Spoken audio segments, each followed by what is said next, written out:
Hello Angus，咁歡迎咧嚟到我哋呢個新嘅系列啦。呢個系列咧就係話啦，因為咧二次方程呢一課啊，佢嗰個題目實在太多啦，即係嗰啲題型咧其實係千變萬化、百花齊放咁樣嘅。咁所以咧，我哋需要就係去針住每一個題型嚟打，就會有呢啲嘅片咧。就我想同你一齊去研究一下，就係呢啲嘅課題呢啲嘅題目咧，其實係大概係點樣做咧？咁應該咧，你睇完之後咧，我希望你就可以掌握得大部分啦，至少係啦，即係佢有啲咧可以出到好難嘅，咁但係即係唔知問你佢會點樣出啦嚇。嗱，我哋一齊嚟睇下咧，就係呢一個係alpha 同 beta 啦，同埋一個叫做我哋話製造全息嘅一個題目。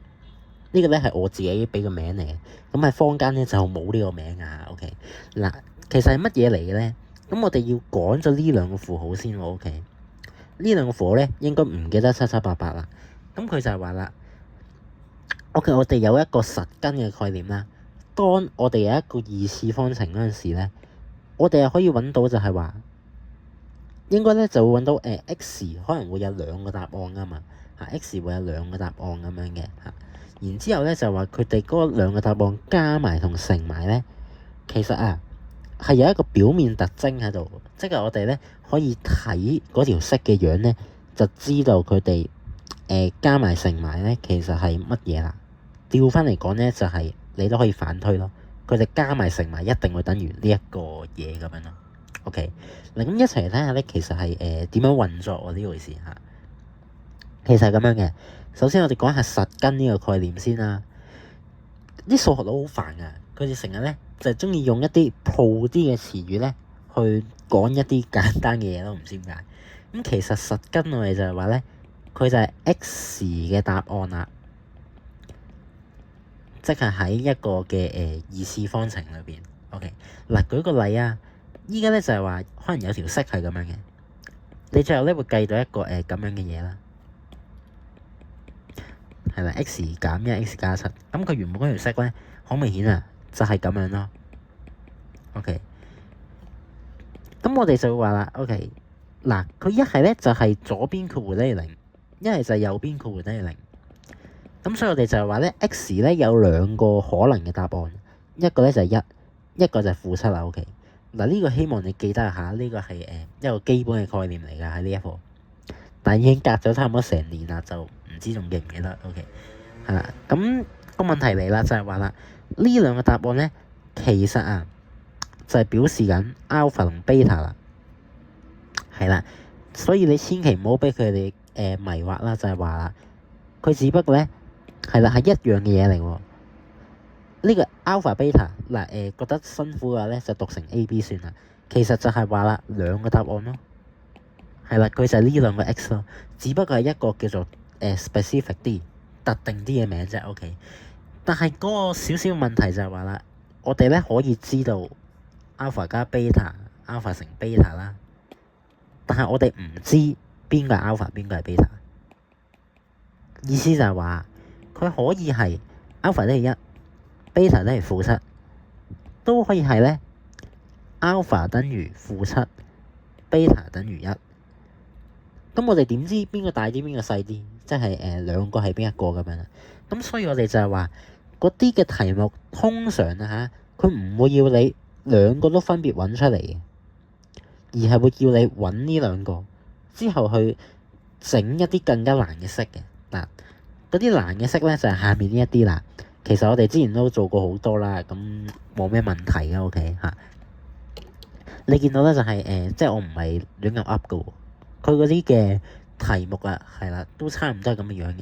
通常啊，嗰個樣係點樣咧？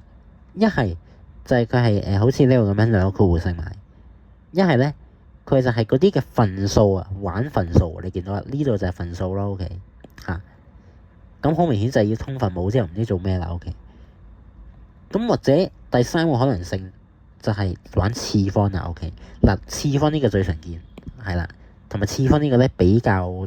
即係都算易，我自己覺得 OK。咁就係呢三種嘅情況啦，括弧、份數同次方 OK。但係相啲啊嚇，我唔敢即係包保咧，就係問你今次咧會唔會出呢一種題目，或者出到會唔會好多咁樣？但我哋需要知道咯係啦，我哋需要知道佢呢一課咧嗰啲每一個題型係點樣做咁樣嘅。OK， 好嗱例如話我哋用第一題嚟講啦，係啦，依家開始睇例題啦，就係嗰條式咧係咁樣嘅，我特登整到複雜少少嘅。咁你見到啦，喺呢條式裏邊咧，我哋咧其實可以迅速地揾翻嗰兩個答案嘅。點樣揾啊？就係撳機咯。嗱，如果你撳機係冇錯啊，你應該會撳到咧3，然之後呢個係係啦15/2咁樣，咁再撳落去咧，佢應該一個係1/2，一個-3嘅，就呢兩個答案啦。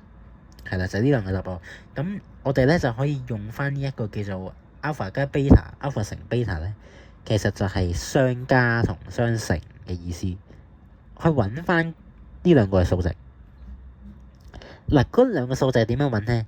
就係負 b/a 同 c/a 呢兩個咧係要背嘅，知道嘛？係啦，呢兩個你背唔到咧，你有好多題目都做唔到。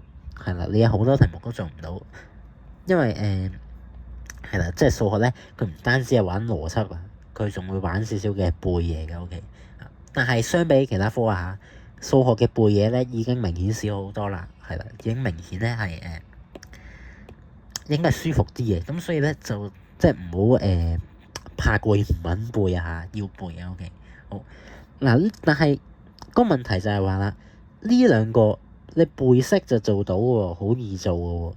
佢好明顯考試唔會咁樣問啦，唔會淨係問呢兩個啦。你睇下後邊啦，咁不如我哋一齊試下做下呢一啲啊。其實係咁樣嘅，呢啲應該點樣做咧？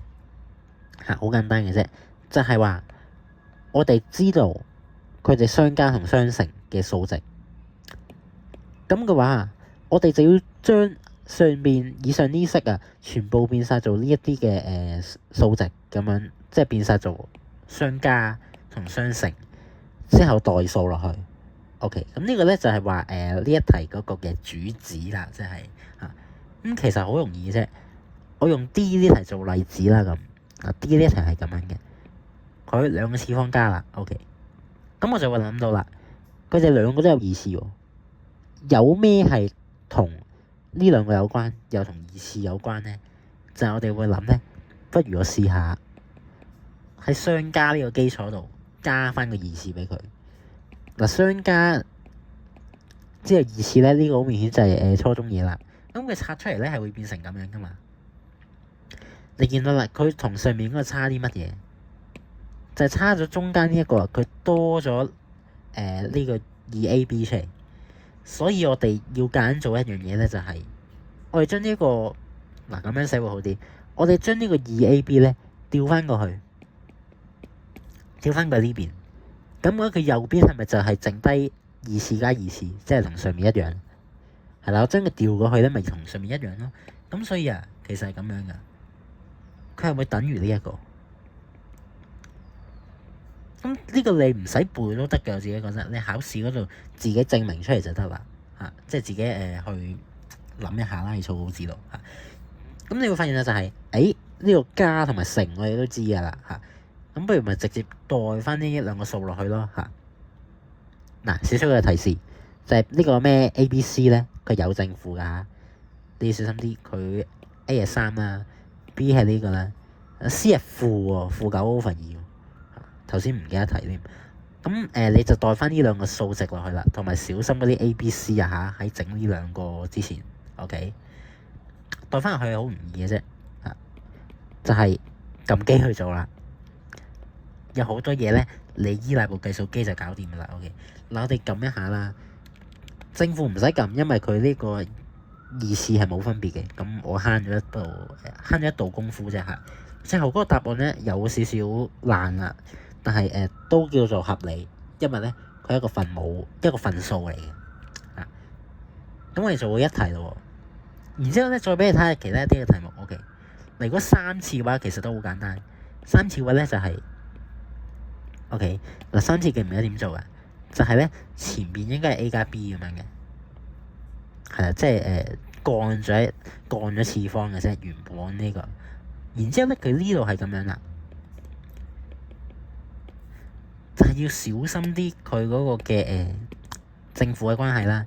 呢兩個一樣，呢兩個相反，OK 嘛咁同埋啊，你見到啦就係、好似識做喎、我哋拆完之後，因為我哋知道加係乜嘢，我哋又知道呢個減 AB 呢個乘係乜嘢，然之後呢個我哋係知道㗎，因為頭先你就解咗啦。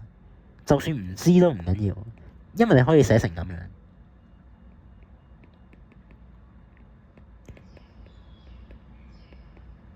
係啦，你應該睇得明嘅。你可以寫成咁樣，就將呢兩個啊變成呢兩個啫嘛。你見到啦，即係可能有啲亂嚇，但我哋話啦，呢啲嘅題目哇係有少少嘅千變萬化嘅喎嚇。OK，咁然之後你咪代翻嗰啲數落去咯。係啦，即係代翻數落去咧，代埋俾你睇啦。OK，當然啦。喺呢個情況咧就舒服啦，因為你可以直接引用翻上邊呢個嘅result 落去啊。咁佢咧就係咁樣嘅。好，33 over 4減翻呢一個咧係兩個乘咧，即係-3 over 2。好嗱，咁我哋話啦，嗰個數值咧應該係咁樣嘅。撳機啦。好，最後咧唔好唔記得加翻個負俾佢嚇，應該係咁樣嘅。如果我冇計錯嘅話嚇，好嗱，我冇辦法整到嗰個數好靚啦，即係出題目嗰陣時。咁但係我哋就係話咧總之咧就係大概係呢一個做法咯。你見到啦，就係嗰啲搬嚟搬去嘅意思啫。OK， 好。然之後咧，不如我試下做呢個 F 俾你睇啦。F 呢個咧又係比較容易嘅，自己覺得嚇，冇咩大嘅問題。OK， 好。F 呢個咧就係咁樣啦，佢係一個份數嘅樣啦，即係頭先講過咧幾種嘅類型咁樣啦。好，咁你只能夠做一樣嘢，就係通分母咯。OK， 我哋試下通下，通完之後咧係咁樣嘅，就佢應該咧會有啲嘢可以約啦。同埋你通完之後咧，嗰個樣應該係都算靚嘅。OK， 嗱我 skip 咗少少步，但係你唔好介意嚇。咁之後咧就係咁樣做啦，但係睇下冇錯先。係啦，應該係冇錯嘅。OK， 好，但係咧有啲問題啦，即係呢一個出得唔係咁好啦。嗰個問題喺邊咧？就係話啦，你見到啦，佢單丁一個 B 喺度。OK。單丁一個 B， 然之後下面又係咁樣嘅，咁我哋好似有少少唔知咧，應該係要點樣繼續進展落去啦。OK，咁所以我哋話其實有啲題目咧，可能咧佢又會俾一個前置嘅條件嚟，就係話啦，呢個可以開封啦，將佢嚇你見到咧 A 大過 B， 即係 alpha 大過 beta 呢個情況咧就係話啦，係啦，即係如果你遇到呢一啲係真係拆唔到嘅喎，咁嘅話咧佢就會俾呢一個你啦，係啦，佢可能就會俾呢一個你咧，就要你咧去知道就係話，你要自己去確定翻邊個係 A 邊個係 B 咁樣啦，好似呢一題咁樣啦。如果係呢個情況咧 ，alpha 係大啲啊嘛 ，A 係大啲啊嘛，咁所以啊，2/1咪就係 A 咯，-3係細好多嘅，佢就係 B 啦。OK。咁所以咧，你就代翻晒嗰啲嘢落去就搞得掂，就係呢個意思啦。OK， 好嗱，然之後咧再睇多最後一個係啦，再睇多一個咁樣啦嚇。嗱，你見到次方係好易做嘅，因為你真係可以推落去。OK，但係有一個情況唔係好好做咯，就係如果佢係呢個情況，如果佢呢個情況嘅話咧，會有一個點樣嘅問題咧？你一齊嚟睇下咯。你見到啦，佢同頭先最大嘅分別咧，就係嗰個嘅符號一個係加，一個係減。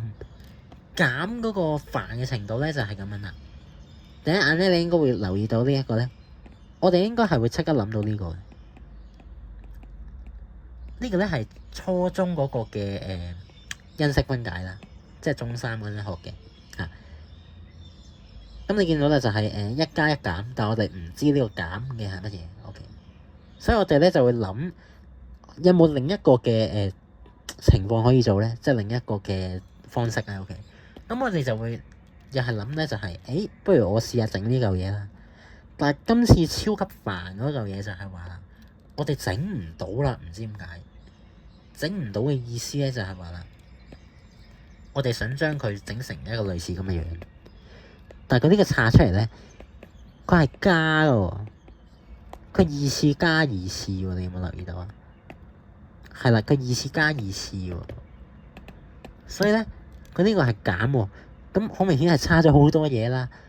我哋就會話啦，喂，弊家伙唔識點樣做啦 ，OK， 係啦，唔識點樣做啦。好，咁所以咧呢個時候咧，我自己嘅做法咧就係我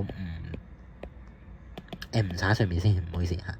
OK， 唔好理住下面先，個意思係，然之後咧我哋睇下，係啦，既然呢個加二次唔得啦，咁不如我試下揾呢個減二次啦。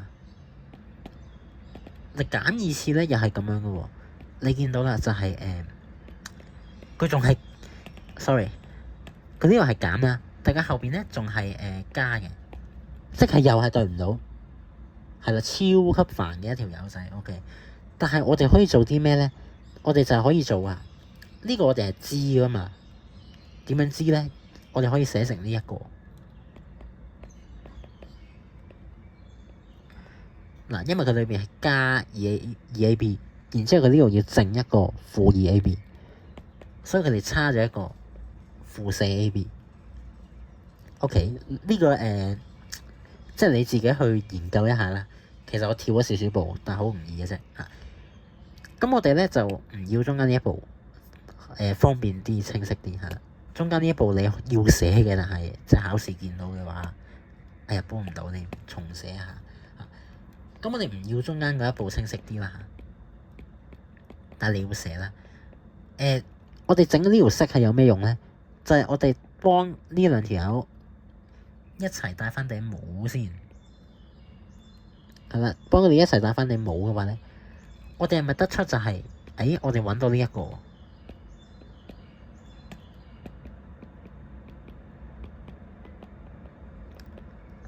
有啲沉氣你唔寫啦，係啊，我哋揾到呢一個 OK。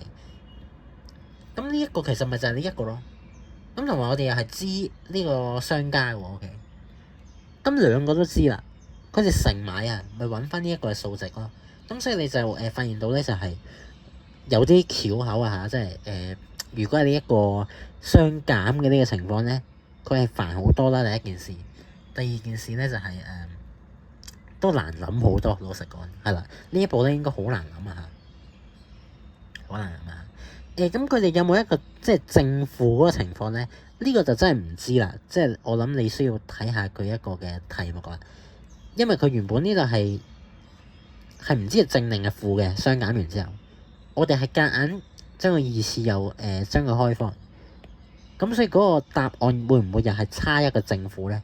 咁呢個你要睇翻題目去做人咁樣啦。但係依家咧，不如我試下計埋呢一度嘅嘢啦，係啦，即係用翻呢兩個去計咁樣啦。好，咁我哋就話啦，佢係等於咧呢一撇屎嘅 OK， 太過樣衰啦，實在。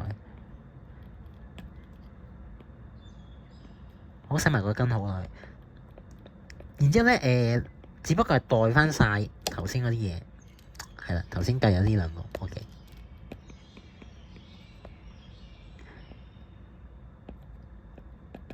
好嗱，呢個就一定係正噶啦，咁但係呢一個咧負 OK。好，我哋試下咁啦咁。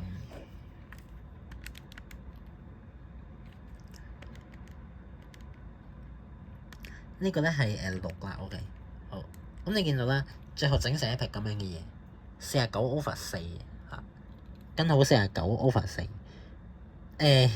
其實你應該都 feel 到啦，就係佢又變翻靚咗喎，跟好完之後3.5係啦，又變翻靚咗喎，唔知點解。好，嗱最後咧，我會計到呢一個咯。但係有冇一個正負嘅問題咧？喺呢一題就冇啦。喺其他題咧就唔知佢有冇咩限制啦。OK，咁呢個咧，如果佢咁樣出啊，你要極度小心啊嚇！極度小心呢一個叫做兩個雙減、兩二次雙減嘅呢個情況嚇。好，嗱咁我哋講咗咁耐咧，其實終於啊係連第一題都未開始講啦，條片已經過20分鐘啦，但係係啦，啲例題一題都未開始講。OK，咁依家講咯嚇。其實你會發現咧，就係佢之後咧好多嘅題目咧，又係玩翻呢一個叫做相加相減嘅嘢。但係千祈唔好俾佢呢個邏輯係死死咁樣限制住，因為我哋話咧，你睇下咯，佢呢一度咧，佢係原本係有個 P 喺度㗎，見到嘛兩個 P 添，即係佢又有 X 又有 P 咁樣，就唔係我哋頭先講嘅撳機可以揾得出嗰啲答案，唔係呢個 OK， 好明顯咧係另一回事啦 OK。嗱，我覺得學校會出呢個多啲啦，但係咧就係用翻我哋已經知道嘅嘢去做翻出嚟嘅意思啦 OK， 係嘅意思啦 OK， 好就係負標 over A 咯。然之後咧個 A 係1啊嘛，咁我當係啦，我唔寫啦 OK。好，然之後你揾埋就係雙乘嘅話 C over A。嗱，呢兩個要寫出嚟嚇，要寫出嚟嚇。即係我哋係講緊係代入呢條式嘅意思，所以咧你要寫出嚟係點解得出呢個答案咧？其實就係因為呢條式，而唔好一剔過。一剔過嘅話咧，老師可能會扣分啊，老師可能會扣分嘅。OK， 好，咁係啦，呢個就係 P 啦。OK， 嗱我哋揾到 A 啦 ，A 就係純粹係即係講翻佢嗰條式係點嘅啫。B 先係個重點啊，就係話啦，依家係咁樣喎，佢有條咁嘅式喎，要我哋揾翻呢個 P 出嚟喎。應該點樣揾啊？呢個咧，你覺唔覺得好熟口面啊？根本就係頭先做過嘅，我哋可以將佢變成咩咧？可以將佢變成呢個咯。又係嗰句就係你一時之間諗唔到咧，就用草稿紙嗰度寫下就得噶啦。或者其實你死背咧都唔難背嘅，係嘛嚇？但係我哋整到呢個出嚟啦，然之後咧代翻晒頭先嗰個數值落去。嗱，所謂嘅數值啊，係用 P 去寫出嚟嘅，你見到，即係佢唔係一個純粹嘅數字咁樣啦。OK， 好，代翻佢啦。OK， 然之後咧應該係得出，今次咧就有少少即係冇咁好啦，因為佢睇落咧條式有少少難，係啦，條式有少少難。OK， 但係咧都係咁樣做落去咯。我哋會得出啲咩啊？最後咧係應該係一個類似咁樣嘅樣嘅。漏咗個負2 P，sorry 啊，係啦，咁最後咧應該係一個類似咁樣嘅樣啦。你依家係加4減11，所以咧係負7嘅。好似又變靚咗喎，有冇留意啊？佢其實就係呢一個樣啦，就係 P 係等於7或者係負1嘅，即係類似係咁樣啦。OK。嗱，你見到啦，佢係話翻就 value 是 OK， 呢個係考你英文 grammar 啦，即係話佢應該係唔止一個答案嘅，好有可能。咁我哋就係兩個答案都揾晒啦。OK， 有時你要睇下使唔使寫去邊個，即係如果佢有寫話 P 係大過0嘅話，你就要唔要負數 OK？P 細過0咪唔要正數咯。OK， 佢呢度冇寫啊，即係話你唔需要係寫起邊一個。唔需要 reject，OK， 大概就係咁樣啦，即係你會見到咧就係原來啊用未知數去玩咧都可以玩呢個遊戲。嗱，再睇多啲例子啦 ，OK， 不如呢一啲咧我就即係唔做住啦，同埋順便咧就係交俾你做咯，得閒嗰陣時嚇，因為頭先我做嗰啲咧已經係比較困難噶啦。呢個只要你通翻分母或者你乘翻咧，你會發現都幾易揾嘅，係啦，即係都冇話特別難嘅。OK， 特別難咧就係或者叫做唔太好咧出得就呢個24A 呢一個啦，因為佢要知道咧 alpha 同 beta 係乜嘢咧，你先做到嘅。OK， 但係你係啦，你即係要知道佢哋分別係乜嘢先做到。咁但係你做嗰陣時咧你可以當成咁樣先咯嚇，當成佢 alpha 大過 beta 先啦。你呢度拆出嚟咧，你發現就係做唔到嘢，你整唔到佢變乜嘢色嘅。OK 嚇，咁我哋就係話大概呢啲題目咧嚇就係咁樣咯。OK， 但係呢個只不過係頭一種嘅題型，佢仲有嘅。咁依家俾你睇下啦，就係嗱唔好睇住呢度先，睇住邊度先咧？係啦，咁不如我咧講埋呢一度啦。OK， 好。呢一題上面嗰題唔做住，俾你做 OK。想俾你睇下咧，下面呢一題啊，就係今次我哋講少少嘅概念啦。OK，你見到佢係一個類似應用題，但又唔係，因為佢即係冇一個叫做日常生活嘅例子啊。佢係一個圖形題啊，你應該當做係啦，當佢係圖形題。個圖形題咧有個關鍵嘅位就係你見下我呢個 highlight 呢個位咧，佢 highlight 就一個叫做 midpoint 啊，因為佢叫做中間點、終點。OK，個終點咧就係呢一度咯。OK，嗱呢個概念咧，連上堂咧都未點樣提過，但係其實佢意思咧就係咁樣啦，就係話啦，首先你應該要諗緊呢樣嘢。如果佢話佢係終點嘅話，即係話咧，我哋要諗到中三有一條叫做係咪咁樣咧？係咪叫終點定理咧？個名唔記得咗啦。OK，咁佢就係話，如果你有兩點啊，然之後佢個中間點係點樣揾咧？其實就係話咧，你將呢兩點太樣衰啦，你將呢兩點咧係去PQ 啦，例如話，咁我哋就話啦，佢呢個嘅 x 嘅終點咧，應該兩個加埋除以 y 嘅終係啦，即係y 咧又係兩個加埋除以咧，咁就係佢哋兩個嘅終點啦。OK，你應該諗到呢一個先。係啦，你應該 get 到我嘅意思嘅，咁因為之前都學過啦。OK，所以咧其實第一步佢真正表達嘅嘢咧係呢一個，就係話啦，佢呢個一個點係alpha，一個係 beta，你唔使理佢正負㗎，唔使理佢係喺咩 y 嘅後邊，咩 x 嘅後邊定係乜鬼嘢，你只需要知道咧就係加埋除二咧係等於負二，即係佢哋咧加埋等於負四。OK。係啦，唔理正負嘅呢兩個，呢個終點定理係唔理原本個點嘅正負。咁我哋知道呢條式啦，然之後咧就要用翻呢條式咧去做翻呢個 A、B 出嚟。係啦，我哋 A、B 咧其實係仲未做到嘅，你會發現仲未做到嘅。OK，但係佢呢一度咧，佢係講咧要你 in terms of P， 係 in terms of P 嘅意思。OK。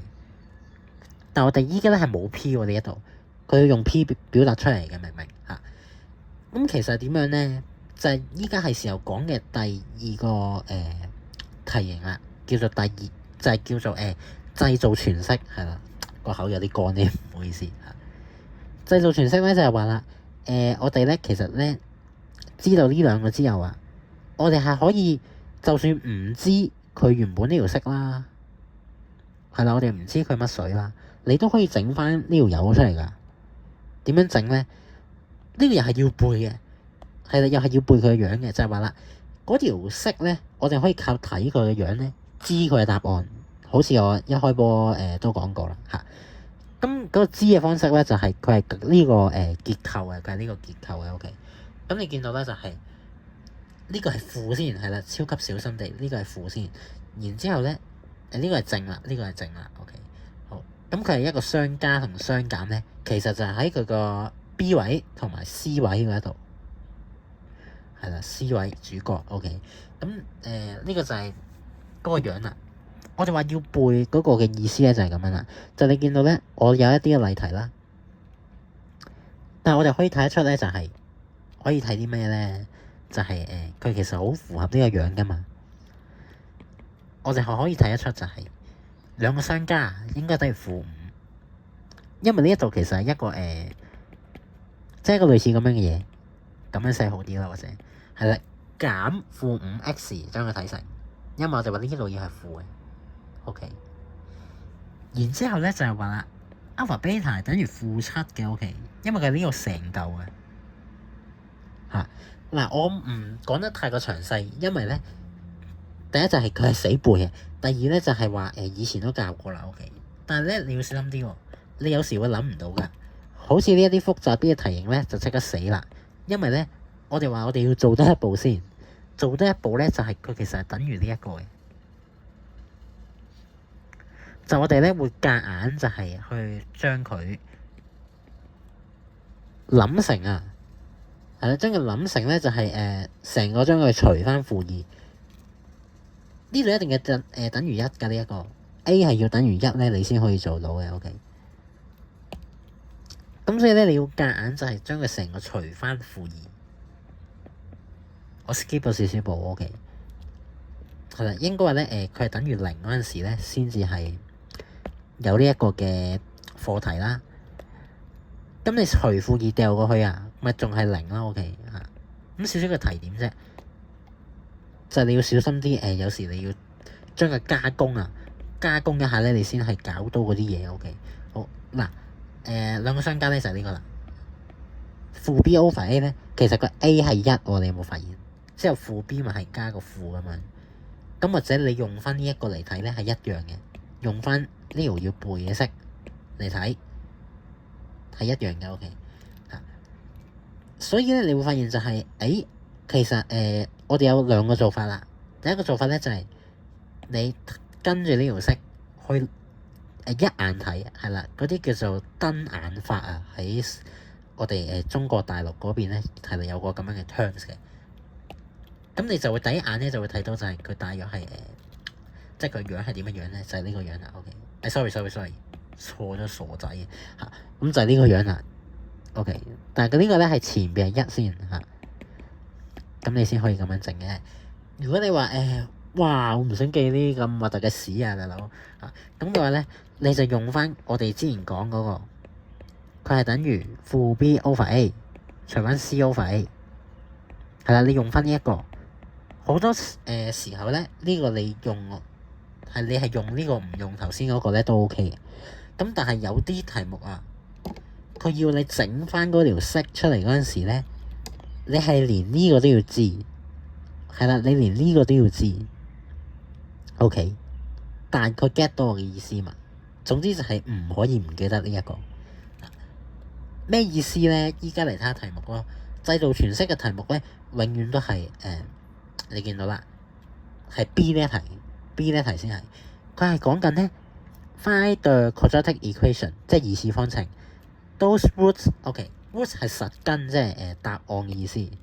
嗱，講咗成條片啊，你唔記得咧就救唔到你 OK 係啦，即係答案 X 嘅答案 OK 呢個咧都可以記下個名，二次方程就 Q 字頭呢一個嘅 equation， 你唔識咧就俾佢 Q 啦 OK 咁你見到啦佢唔同嘅位咧就係佢嗰個叫做答案啊，唔係 alpha 同 beta， 而係 alpha beta 佢唔知點解加工嘅，加咗啲2，加啲唔知乜鬼嘢係啦。有個特點咧就係呢個題目啊，呢個題型嘅話咧，你就唔使理 alpha 同 beta 邊個大啲啦，你唔使理 A、B 邊個大啲啦 OK，因為你計到最後咧會發現就係其實差唔多嘅，即係佢答案會係一樣嘅，唔知點解。你一齊試下做呢一題啦，係啦，我哋試下做兩題都做好嗱。見到佢俾咗條式啦，佢俾咗條式啦，我哋咁我哋咪直接撳翻出嚟咯。記得數學就係永遠整個自己最便利，但係咧呢條粉腸咧，佢俾條式係計咗2個爛數嘅答案，再撳一次睇下有冇問題，係真係冇撳錯，即係話佢真係一個爛數嘅答案嚟嘅。爛數嘅答案咧我哋有一個做法啦，呢個喺另一條片咧再講，就係咧我哋要寫一條咁樣嘅嘢，呢個又係要背嘅，留翻下條片先啦。嗱，咁我依家咧就即係快速咁樣去幫你揾翻呢一個其實等於乜嘢先。好 A 係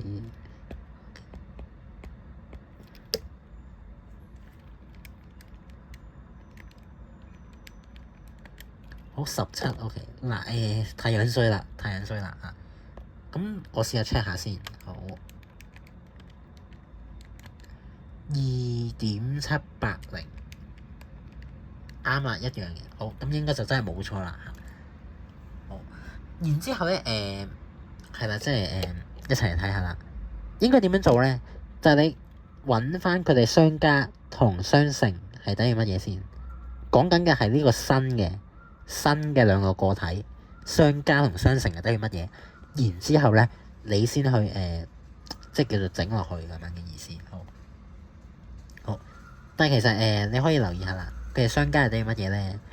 啲題又冇咁複刻啊嚇，即係佢又係易做嘅，做到最後唔知點解。嗱咁你見到啦，佢其實只不過係等於加4，係啦，變咗加4，變咗原本呢個相加係加4，咁咪負 B over A 咯。你負 B over A 落去係等於乜嘢？係即係7 over 2。咁我哋揾埋呢一個相乘 C over A 咧，就係等於2啦。好，咁負 B over A 啦。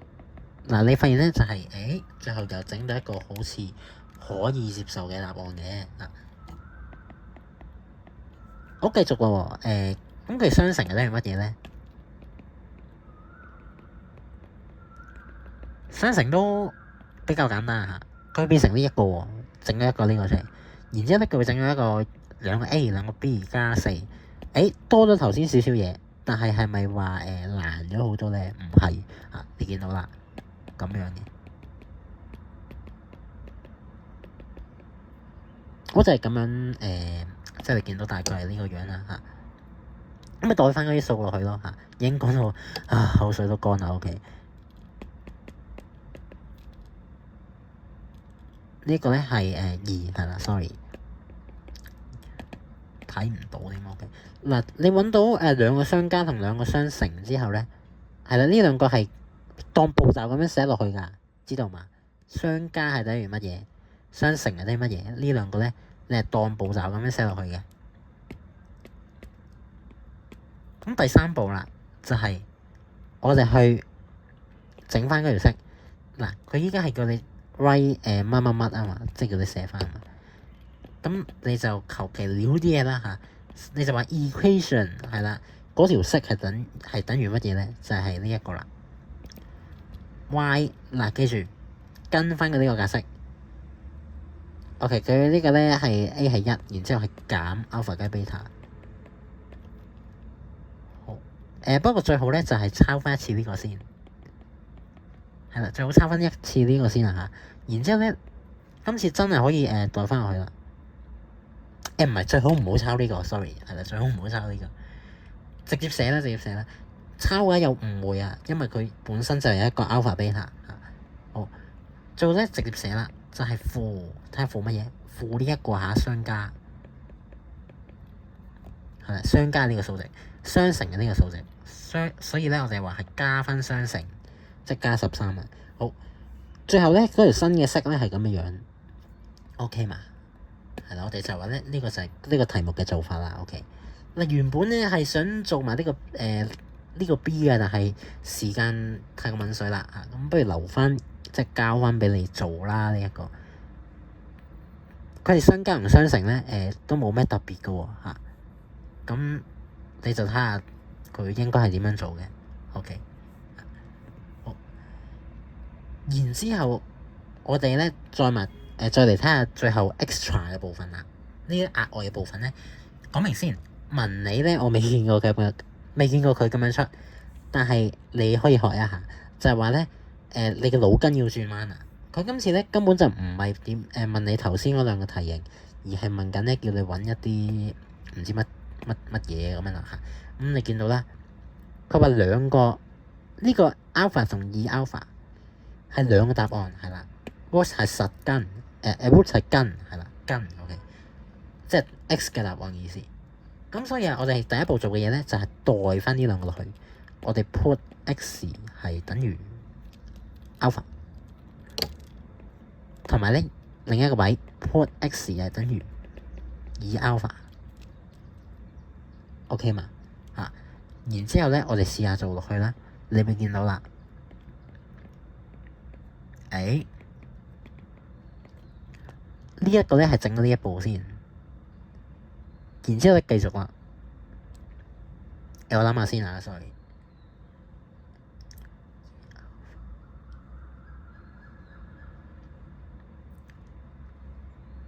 嗱，好似咧咁樣做又唔係咁好，因為咧你見到有一個 M 喺度啦 ，OK。咁咪諗下第二條橋先，係啦，即係數學就係咁樣嘅，你未必一次過就通到嗰條路噶啦，有時要試下錯嘅嚇。嗱，第二條橋咧都有一個做法。好似呢個做法先係一個明智之舉啊！就係、首先，sorry，唔係咁樣噶，唔係咁樣噶。首先咧就係、因為佢呢度有 x 啊嘛，我哋搬翻個 x 過嚟咧，佢係變成咁樣嘅。我 skip 少少步啊，然之後咧，我哋想將佢整成頭先呢個樣先。OK， 因為我哋話啦，我哋機又撳唔到，因為係啦，又有 alpha 又有 m 嘅嗰條式。第二步咧就係頭先個方法都做唔到。頭先我哋係諗住代數揾噶嘛，但係佢原本已經有個 m 喺度，就唔知點樣代啦。兩個方法都做唔到咧，咁你就要諗呢一個噶啦。呢一個咧係啦，最後一個嘅做法嚇，整呢條式 OK。嗱，咁好明顯咧就係要除翻2咯。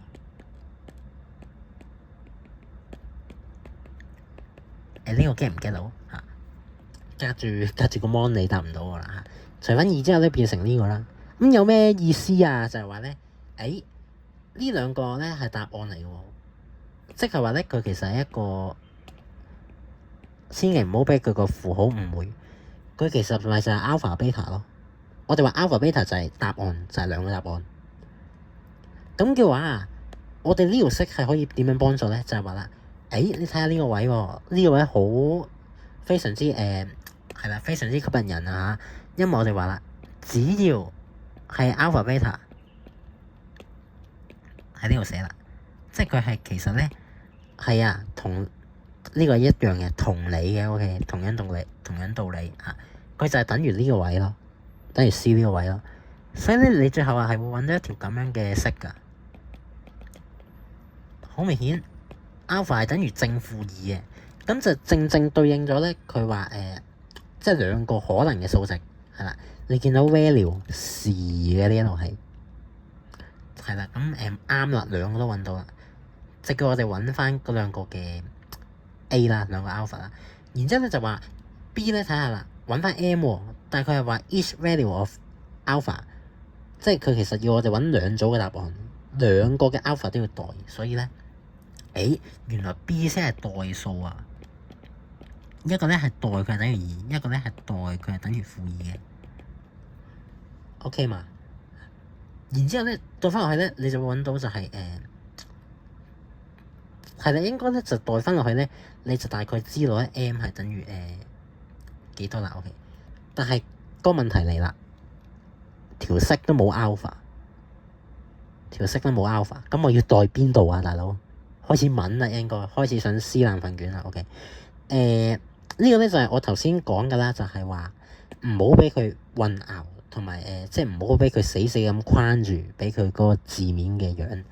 因為我哋話咧 alpha 嘅意義只不過係話答案啊嘛 ，x 嘅答案啊嘛，所以其實啊，你代 alpha 咧，你點樣寫都好啦，你代 alpha 等於2咧，你寫成 x 等於2咧都可以。係啦，你用 x 去講都可以，因為佢本身就係 x 嚟，即係 alpha 就係 x，或者咁樣寫會好啲。alpha、beta 係其中兩個 x 嘅值，千祈唔好覺得佢哋係唔同嘅嘢，係一樣啊！佢哋就係 x 可以係佢哋。佢哋一定係 x， 就係呢個意思啦。OK， 好，咁代完之後咧，一齊嚟睇下咯。係啦，代完之後咧，好應該係咁樣嘅。個 M 係未知啊嘛，由得佢咯嚇。好，加16等於 x。OK， 最後係等於乜嘢咧？好，跳一下步先。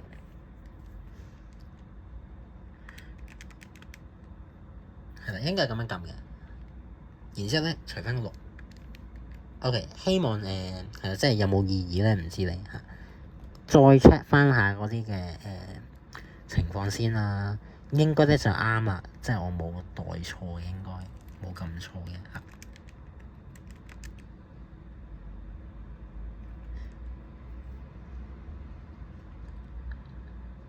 係啦，應該啱啦。咁嘅話就。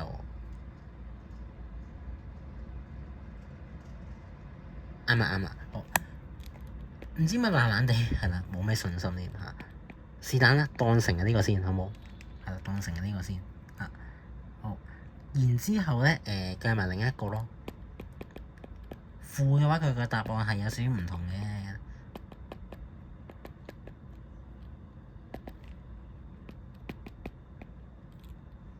跟住加6m 同埋負2嘅呢度係好，咁即係佢變成26 over 6。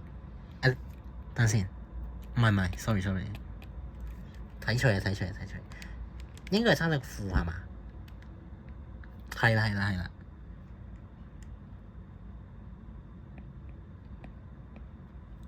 呢兩個就係嗰個叫做 m 啦，應該嚇。咁但係我唔知有冇做錯，好似有少少問題咁樣。但係我話咧就係我純粹係演示嗰個做法俾你睇啫嚇，真係唔知有冇做錯添嚇。咁是但啦嚇，大概咧就係咁樣做啦。OK，其他嗰個做法咧差唔多一樣㗎，就係嗰啲自由變換啦。但係咧紋理冇出過啦，好似頭先咁樣，所以咧我唔做得太多俾你睇啦嚇。咁你可以再睇多一下其他嘅題目咁樣啦嚇。佢話 sum of root 係6，所以咧你要諗到咧就係 OK。alpha 加 beta 都要6 OK。係啦，同埋咧最後認下啲字眼啦。sum of root 咧即係話答案相加，product of root 咧就係答案相乘。咁你見到下面呢一堆啊，其實又係有彈出呢啲字嘅，係啦，所以你要知喎，即係你唔可以唔識呢啲字喎嚇。好 OK，咁你就睇你就睇佢哋話呢啲係等於乜嘢，然之後咧可能就係要用翻呢一個去諗。或者就用翻呢個負 B over A、C over A 去諗，差唔多永遠都係呢兩個嘅啫，係啦，差唔多。OK，咁所以咧，我哋就係話咧，我哋終於係 clear 咗呢一課啦。點解 clear 咧？